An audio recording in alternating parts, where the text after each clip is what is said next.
अथ ध्यानम्। ॐ पार्थाय प्रतिबोधिता भगवता नारायणेन स्वयं व्यासेन ग्रथिता पुराणमुनिना मध्ये महाभारतम् अद्वैतामृतवर्षिणीं भगवतीमष्टादशाध्यायिनीं बद्ध्वामनुसन्दधामि भगवद्गीते भवद्वेषिणीं। नमोऽस्तुते व्यासविशालबुद्धे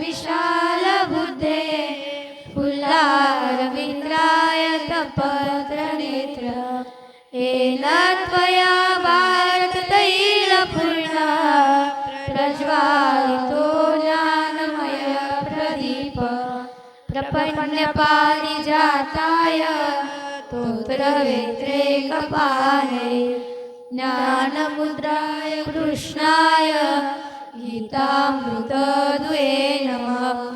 सर्वोपनिषदो गावो दुग्धा गोपालनन्दनम् पार्थो वस्य सुधीर्भोक्ता दुग्धं गीतामृतं महत्।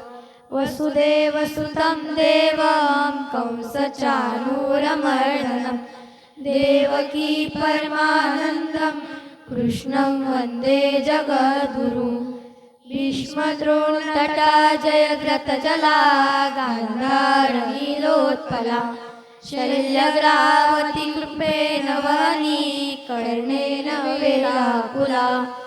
अश्वत्थामा विकर्णघोरमकरा दुर्योधनावर्तिनी सोत्तीर्ण खलु पाण्डवेन नदी कैवर्तक केशव। पाराशैलवचसरोजममलं गीतार्थगन्धोत्कटं नानाख्यानककेसरं हरिकथा सम्बोधनाबोधितं। लोके सज्जन षट्पदे अरप्येपीयमानमुदा भूयात् भारतपङ्कजं कलिमलं प्रज्वंसि न सेयसे।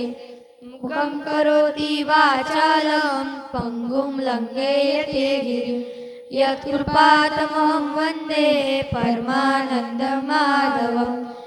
शास्ताकारं भुजगशयनं पद्मनाभं सुरेशं विश्वाधारं गगनसदृशं मेघवर्णं शुभाङ्गं लक्ष्मीकान्तं कमलनयनं योगिविद्यानगम्यं वन्दे विष्णुभवभयहरणं सर्वलोकैकनाथं।